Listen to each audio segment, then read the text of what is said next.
Hey Global Impact students, this is Mr. Ellinger. This lesson is on graphing a function rule. Our learning target is we want to be able to graph equations that represent functions. Some essential understanding for the lesson. The set of all solutions of an equation forms its graph. A graph may include solutions that do not appear in a table. A real-world graph should only show points that make sense in the given situation. Some background knowledge for the lesson. Quantities in the world of mathematics are either discrete or continuous. We've had experience with discrete versus continuous sets when we studied the sets of real numbers. While the set of whole numbers is discrete, the set of real numbers is continuous. In this lesson, we will extend the concepts of discrete and continuous to apply to functions in which an input value is defined to be either discrete or continuous. Discrete data is represented on a coordinate grid by graphing points but not connecting them with line segments. Continuous data is represented on a coordinate plane by graphing points and then connecting the points with line segments. In many situations, it is also appropriate to place arrows on one or both ends of the segment to show that the possible solutions continue indefinitely. So the set of all solutions of an equation forms the equation's graph. A graph may include solutions that do not appear in a table. So a lot of times we use a table to kind of develop the graph, but the table does not include everything that is on the graph or could be on the graph. A real-world graph should only show points that make sense for the given situation. So here we have an example. What is the graph of the function rule y equals negative 2x plus 1? So right now, the technique that we're using is we're making a table of values, and then we're plotting the points, the ordered pairs that we get from the table of values, and then drawing the appropriate graph through those points. So step one over here to the left would be to make a table of values.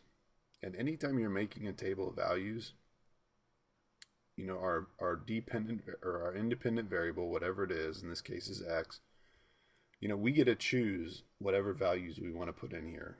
So you know, we could pick some crazy values, but usually, you know, when we're doing things like this, we want to keep things around 0, nothing too large, because again, we're going to come over here and graph these ordered pairs that we get. So, you know, -1, 0, 1, and 2, you know, somewhere around those values are usually good, okay? So, again, making a table of values, if we choose x to be -1, that means we substitute -1 in for x here into our equation, and then we just simplify that whole right side. Okay, so when I plug in -1 for x, I get a y value of 3. So that means that this ordered pair -1, 3 is a solution to the equation. Plug in 0, -2 times 0 is 0, plus 1 is 1. So when x is 0, y is 1. That's another ordered pair that's a solution to this equation.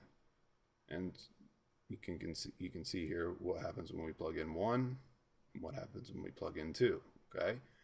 So for this equation generates these ordered pairs. If our equation was different, we could still use these same x values, but we would get totally different y values, okay? Which would then produce a different graph. So a graph is unique for an equation. There's not more than one graph for an equation, but there is one graph that will go with one equation. So you can see here, if I plot the points, here's -1, 3 up here. All right, so right here is -1, 3. Here is 0, 1. Here is 1, -1. And here is 2, -3.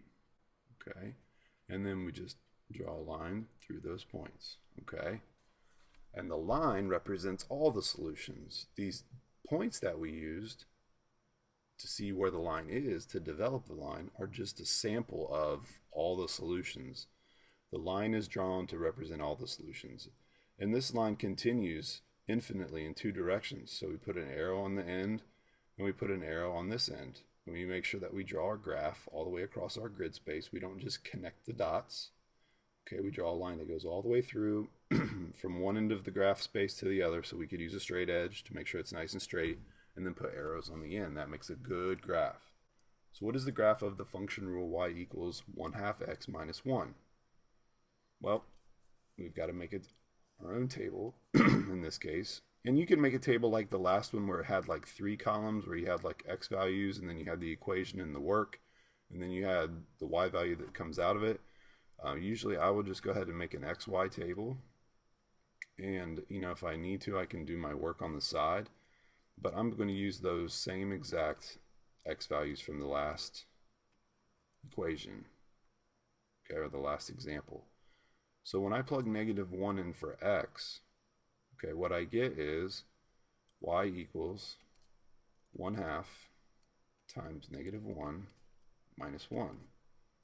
Well, 1 times -1 is -1/2, and -1/2 minus 1 is -3/2. Okay, and again, a lot of us, we're doing these mixed numbers. Okay, we're changing this to -1 and 1/2, and I don't want to say that it's wrong, but I really want you guys to try to keep things in the improper fraction form and simplify it if you can. Try to resist decimals, but in this case it may be helpful to understand that -3/2 is the same as -1.5 or -1 and 1/2. Okay, because we're actually going to have to plot this value. So we're going to have to go somewhere along the y-axis of this value, and these two values may be a little bit easier to determine where that value is. Okay, so when x is 0, we get 1/2 times 0 minus 1. Well, 1/2 times 0 is 0. 0 minus 1 is -1. Okay, when x is 1, we get 1/2 times 1 minus 1. So that's 1/2 minus 1. That gives me -1/2. And when x is 2, I get 1/2 times 2 minus 1. 1/2 times 2 is 1. 1 minus 1 is 0. Okay, so like I said, in the last example that we did, we kind of did all the work in the middle, and then we had this column here that had like the y values that actually came of our work. And then you could also take this a step further, and you could actually write the ordered pairs off to the side here, like in parentheses, -1 comma -3/2. But understand that for this x value, this is the y value. For this x value, this is the y value. Okay, so our pairs, our ordered pairs, are in these rows that we have in our table. Okay, so what I'm going to do is I'm going to plot my points. So -1 and -3/2. This is where understanding that -3/2 is equivalent to -1.5 or -1.5. If I go to the left 1 unit to get to -1, then I'm going to go down 1.5 units. I get here. Okay, so there's -1, -3/2. When x is 0, y is -1, so I'm going to put a dot here. That's 0, -1. 1, -1/2. So go over to 1 on the x-axis, go down 1/2. That's here. And when x is 2, y is 0. So there are my 4 points. All right. So a lot of times what I see is I see students that just connect the dots like this, and they say, "Oh, there's the graph." Well, the problem with that is that's not the graph. The graph, remember, the graph is a picture. Okay, the graph is a picture, and it's a picture of all solutions. Okay, this graph, that if I draw it this way, does not show all solutions. So what I've got to do is I have to extend this, right? And you know what, like I said, a straight edge would be preferable. If we don't have a straight edge handy, it's okay. I'm going to kind of give you some guidance here, but I try to draw my line all the way across the graph space, because all points on this line are solutions to this equation. Meaning, if I kept going like 3, 4, 5, 6, 7, 8, 9, 10, 11, 12, 13, 14, 15, I could continue to choose x values. I can continue going the negative direction, -2, -3, -4, -5, -6, and so on and so on. I can continue on. I can do that all day. Actually, I can do it in what's called an infinite manner. I can do that forever. I can continue to generate y values for given x values. So this line represents all of those solutions.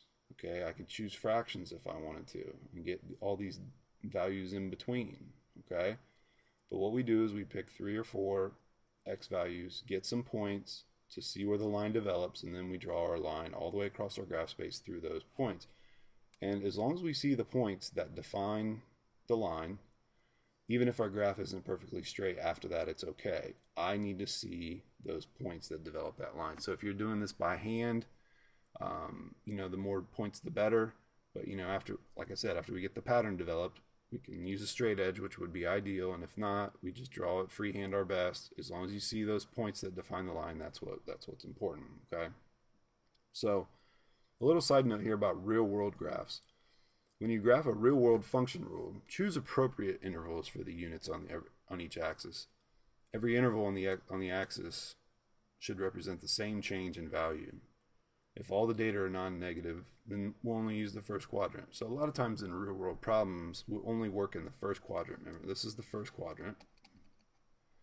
Okay, because in the first quadrant, our values are positive. So a lot of times we're working with time and distance and money, and we're only concerned with positive values. We don't really worry about negative values. But this is the first quadrant, and we use a Roman numeral to name the quadrants. This is the second quadrant. This is the third quadrant. And this is the fourth quadrant. Okay. So, you'll hear us refer to different quadrants. This is how they're numbered. You start in the upper right-hand corner, if you will, and go counterclockwise around. All right, so 1, 2, 3, 4. Okay, so here is an example. This is a real-world example like what we were talking about. So let's take a look here. We've got a function rule that capital W equals 146C plus 30,000. That represents the total weight, capital W, in pounds of a concrete mixer truck that carries little c cubic feet of concrete. If the capacity of the truck is about 200 cubic feet, what is the reasonable graph of the function rule? So the step 1 is to make a table to find ordered pairs of little c cap W. Okay, so here's a little side note. It says the truck can hold 0 to 200 cubic feet of concrete. So only C values from 0 to 200 are reasonable. We're not going to worry about negative values. We're not going to worry about anything over 200. So what we want to do is we want to divide that up, that 0 to 200 range. We want to divide that up, and if we divide it by 50s, then we get a good splitting up of that range. So we use 0, we use 50, we use 100, we use 150, and we use 200. And then what we do is we plug those values in for C and work out the equation, and that generates these ordered pairs over here, okay?